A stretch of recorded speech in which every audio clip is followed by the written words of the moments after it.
Halo, selamat pagi sahabatku.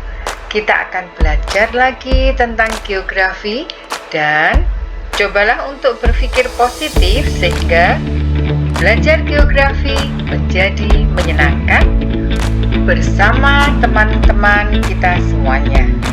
Oke, para sahabat, kita akan belajar tentang letak astronomis Indonesia dan bagaimana dampak positif dan negatifnya, terutama bagaimana mencari solusi dari dampak negatif yang diakibatkan letak astronomis.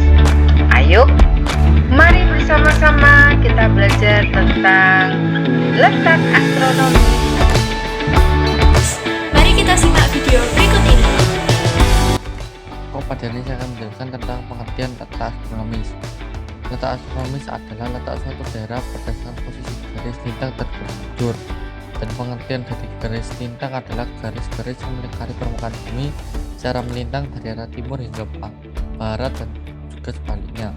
Sementara garis bujur merupakan sebuah garis yang menghubungkan antara kutub utara dan kutub selatan, dan berdasarkan letak astronomis akan memengaruhi sebuah iklim dari berbagai negara yang terdapat di suatu benua, yang dimana setiap benuanya itu memiliki iklimnya sendiri-sendiri seperti iklim tropis, subtropis, sedang, dan dingin. Dan penggunaan astronomis juga dapat memengaruhi perbedaan dan pembagian waktu di berbagai negara yang berbeda-beda ataupun di belahan bumi yang ini. Secara astronomis, letak Indonesia berada pada koordinat 60 derajat LU sampai 110 derajat LS dan 950 derajat PT sampai 1410 derajat PT. Di letak astronomis Indonesia ini pasti memiliki berbagai macam dampak. Contohnya seperti Indonesia terdapat 3 pembagian waktu dalam 3 zona, yakni waktu Indonesia Barat atau yang biasa disebut dengan WIB, waktu Indonesia Tengah yang biasa disebut dengan WITA, dan waktu Indonesia Timur yang biasa disebut dengan WIT. Di setiap wilayahnya itu mencakupi berbagai macam kota atau provinsi. Kalau untuk WIB sendiri itu mencakupi Sumatera, Jawa, Kalimantan Barat, Kalimantan Tengah. Kalau untuk WITA yaitu Kalimantan Timur, Kalimantan Selatan, Bali, NTT, dan Sulawesi. Dan yang terakhir yaitu WIT atau WIT, yaitu Maluku dan Papua. Dari pembagian waktu tersebut ada perbedaan, seperti perbedaan waktu antara WIB dan WIT itu 1 jam. Kalau WITA dan WIT juga 1 jam, tetapi jarak antara WIB dan WIT itu perbedaannya 2 jam. Saya akan menjelaskan mengenai dampak positif yang dimiliki oleh letak astronomis yang ada di Indonesia. Langsung saja kita mulai dari yang pertama. Yang pertama, Indonesia memiliki curah hujan yang tinggi. Dampak positifnya diantaranya dalam bidang pertanian. Hujan akan mendatangkan kemudahan bagi para petani untuk pengairan dalam proses penanaman padi di sawah. Lalu yang kedua, penyinaran sepanjang tahun. Penyinaran matahari ini dibutuhkan untuk proses fotosintesis berbagai tumbuhan yang ada di Indonesia. Nah, di dalam hal ini juga dapat menyebabkan tumbuh-tumbuhan yang ada di Indonesia semakin menjadi subur karena mereka mendapatkan asupan dan kecukupan di dalam proses penyinaran mataharinya. Lalu yang ketiga, memiliki struktur tanah yang subur. Memiliki struktur tanah yang subur menjadikan hasil tumbuhan yang ada di Indonesia semakin berkualitas dan juga baik di dalam tumbuhan, buah-buahan, maupun dalam pertanian dan juga dalam perkebunannya. Lalu untuk yang keempat sebenarnya merupakan kesimpulan dari dampak-dampak positif yang dari yang pertama, kedua, dan yang ketiga.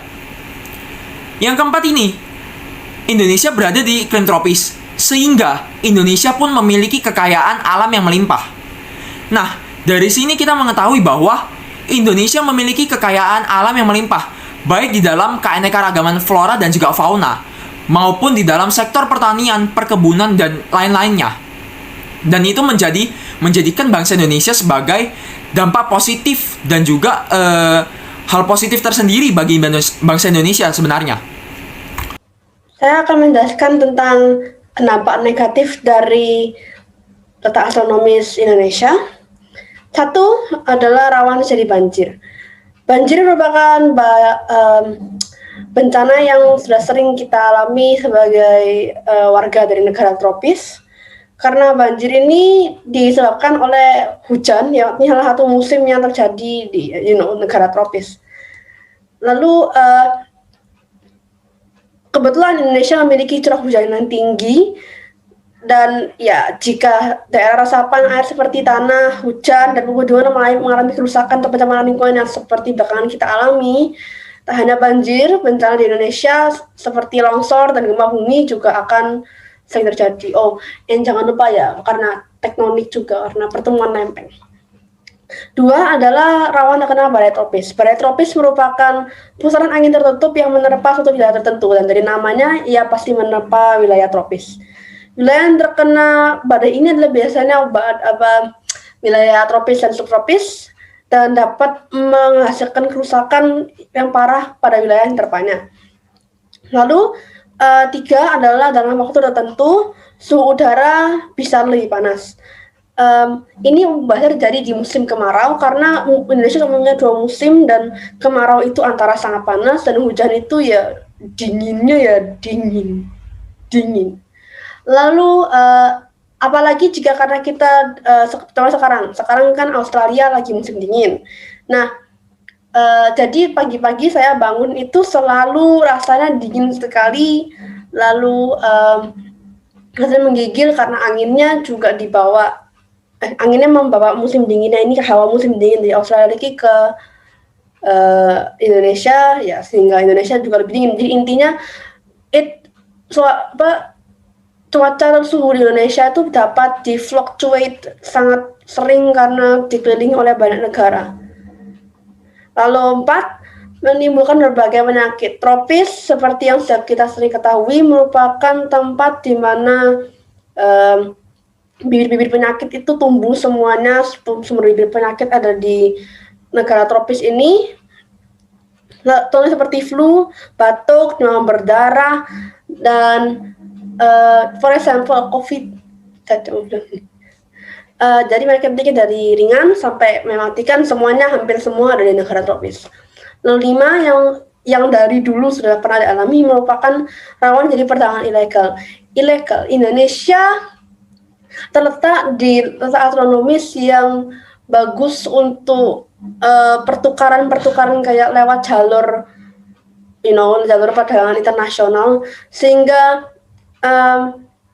mudahnya pedagang ini mengakses Indonesia karena letaknya sangat strategis, dapat membuat Indonesia menjadi pusat rawan terjadi perdagangan ilegal, karena if there is tempat rame yang hasilnya positif, pasti juga ada yang hasilnya negatif. Dan ya memang salah satu cara untuk mengatasi hal ini adalah dengan memberlakukan hukuman tegas bagi perdagangan ilegal.